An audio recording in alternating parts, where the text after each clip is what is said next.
Fish on mga master. Fish on. One spot snapper mga master. Try natin dito. Fish on. Yun. Kumbagat guys. One spot snapper. Good size. Tayo ulit natin doon. Yun, may kumagat ulit. Good morning mga master. Yun, fishing na naman po tayo. So, tatry po ulit natin dito sa spot na to. Yan po spot po natin. Yan. Yan po tayo maghahagi. So, try lang po natin dito kung active yung mga canoping tsaka GT. Yun po yung target natin ngayon, canoping at tsaka GT. So, samahan nyo ako guys. Tara, let's go. Yan. First cast pa tayo. First cast. Mga lodi.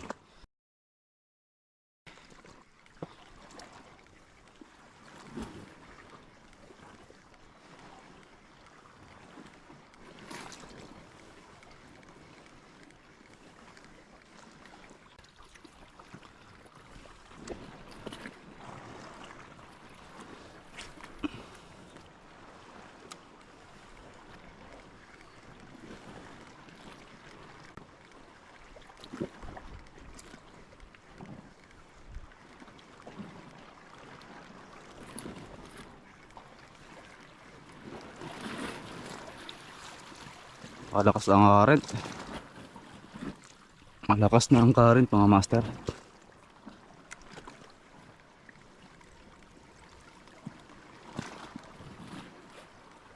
Palutay na ata to. Fish on mga master. Fish on. Oops. One spot snapper mga master. One spot. Good size. Good size na one spot. First catch natin mga master.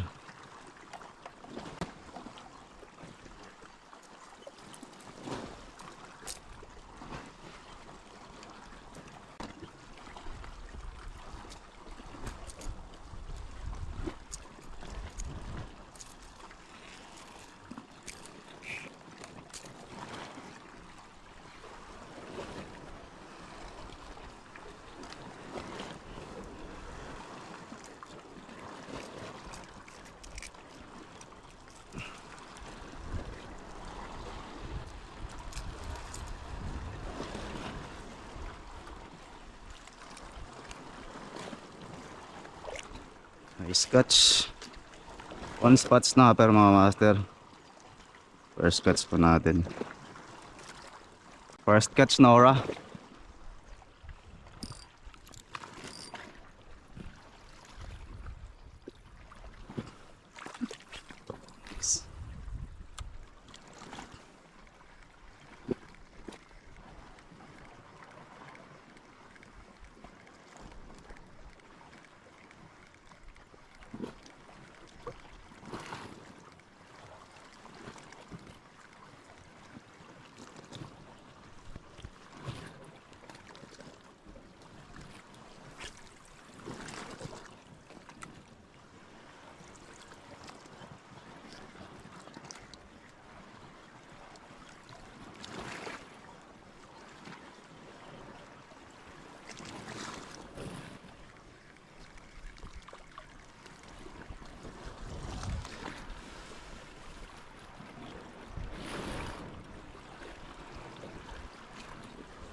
Try natin dito.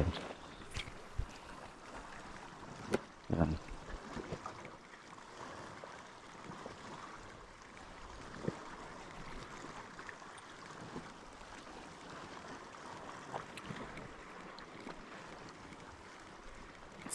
Vision.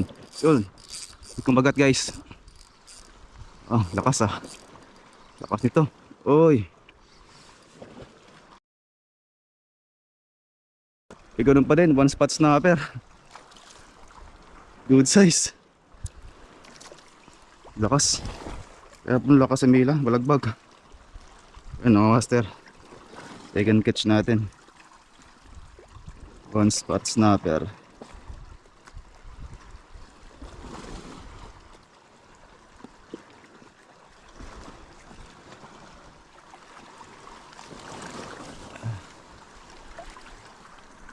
Hey guys, second catch pa natin.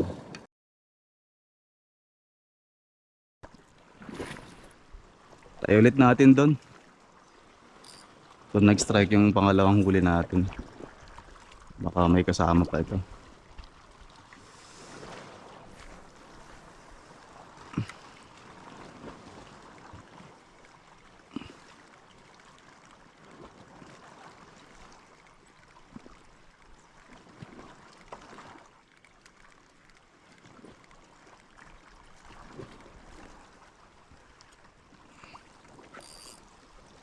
Di pa tayo nakaka-target guys. Target natin ngayon is canoping tsaka GT. O kahit trevally lang na maliit. Pero yun. Yun, may kumagat ulit. One spot snapper pa din. Lunggatan nila yan ah. Puro snapper. Puro Nora mga master. Nora again.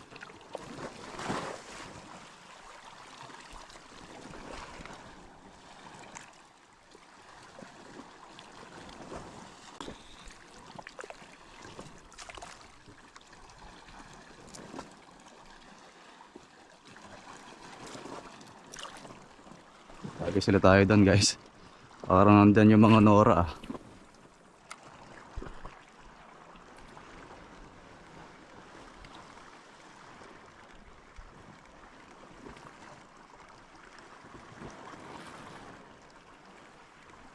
Tanghali na tayo guys. Siguro mas maganda yung strike dito kung maaga-aga sana tayo.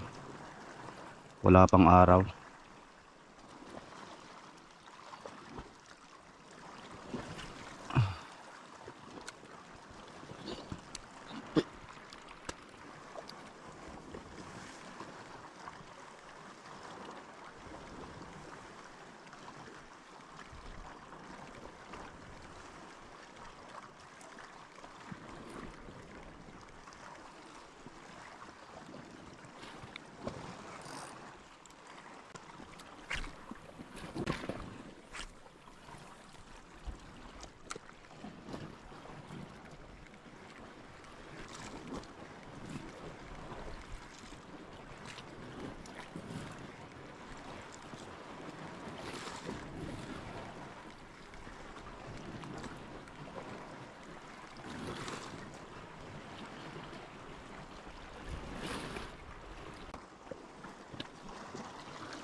Eh shit, nawid na.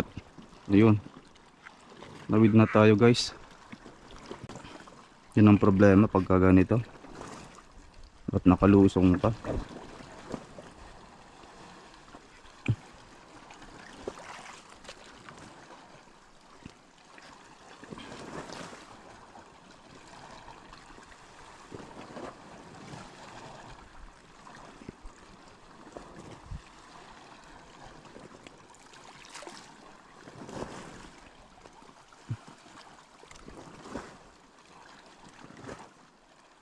Yun guys oh. Nawind na tayo. Yun.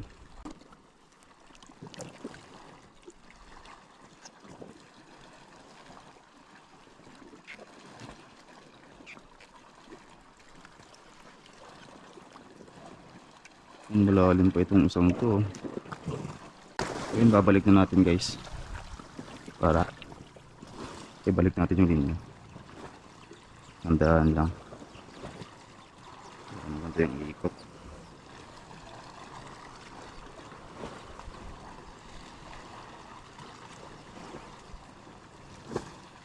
Nangyari dun. Nabuhol ulit. Kapag ganito nakalusong tayo, mahirap po tayo makapagbalik nito. Malagang kung ayaw mo talagang mawin natin, pupunta ka sa tabi at kaayusin to. Pero kaya naman, di pa naman nalubog yung linya eh.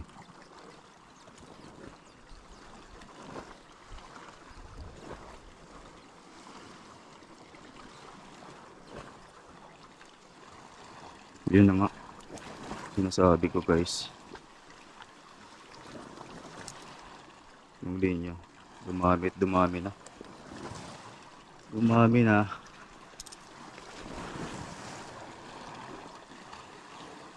yan yun no.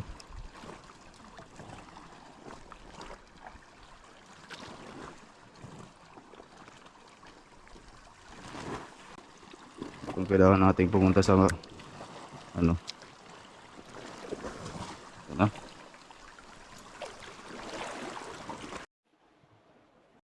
Yan guys, mukhang mga agapan pa.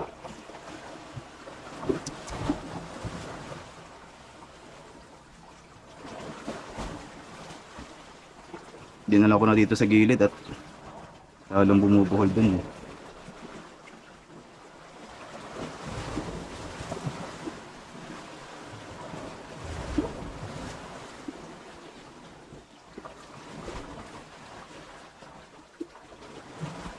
Konti na lang. Konti na lang. Ayos na.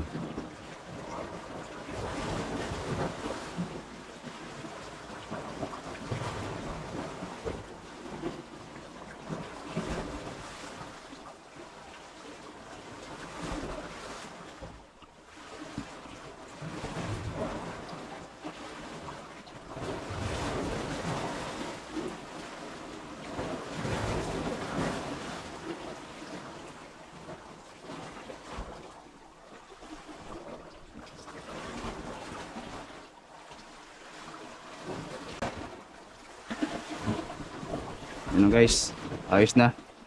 Ibabalik na lang po natin itong linya dito sa reel. Maayos pa rin naman yan kapag naihagyasan natin mamaya.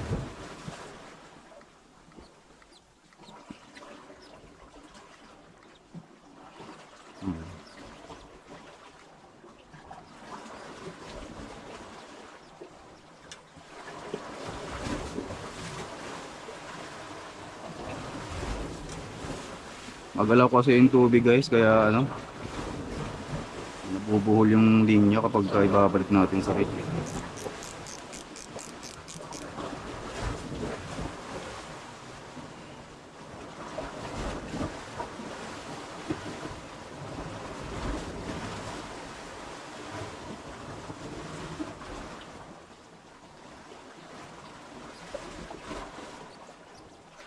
Yan.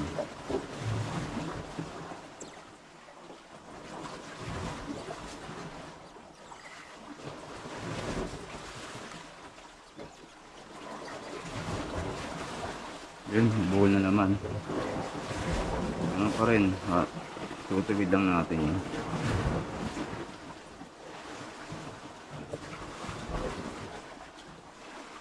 Ano guys eh.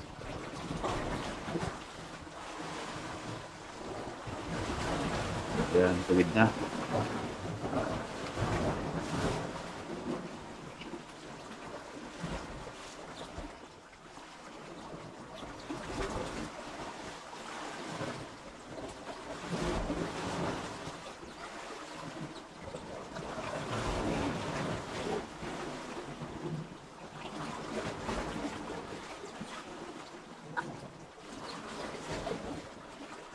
Okay na guys, ibabalik na natin siya sa ano,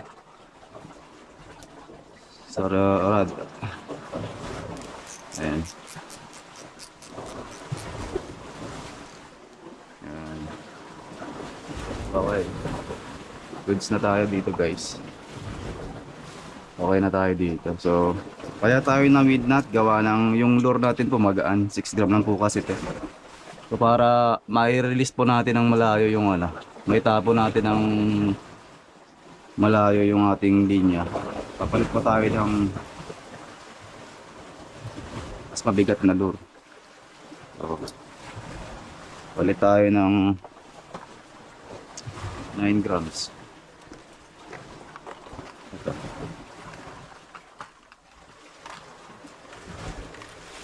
Isa sa mga bugbog na nating lure. Ayan guys. Para mas malayo yung tapon at para pag ni-rail in po natin siya is mahigpit po talaga yung kanyang ano. Pagkakaano sa akin. Kalubong kasi sa hangin. So para po sa mga beginner ay wag po kayong gagamit ng magaan na lure. Kung yung hangin po sa lubong. Mas maganda po gumamit tayo ng makikabigatang lure. Mga 9 grams yan.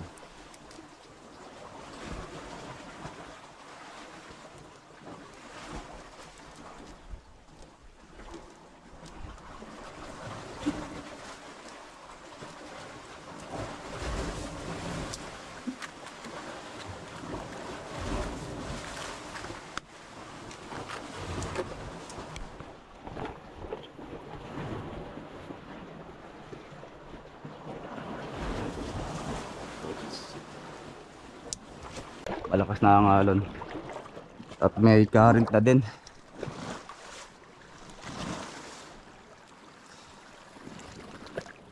Ayan. Check na natin yung ring guide. Baka ayan guys.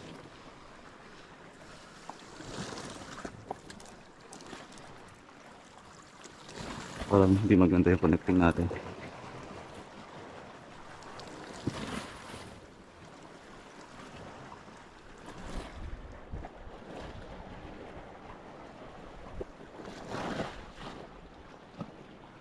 Okay. Good na tayo.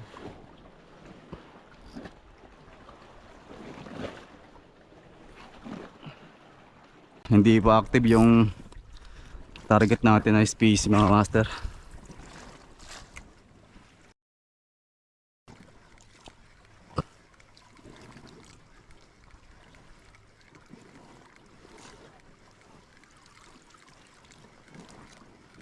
Yun, yun may parang may nanilibad. Tupunan pa natin guys. May nagtatalo ng maliliit doon.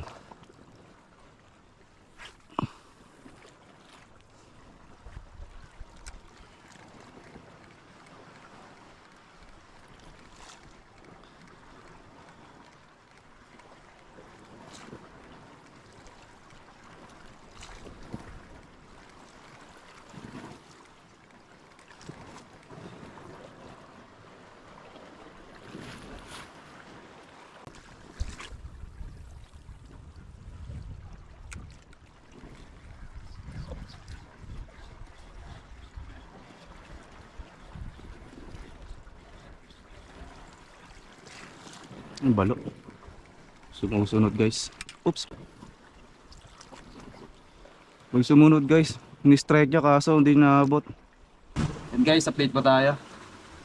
Ito po huli natin. Ayan. Tatlong snapper din po tayo. Naman natin na target yung space na tinatarget natin pero binigyan naman tayo ng snapper ano. So hanggang dito na lang po mga master.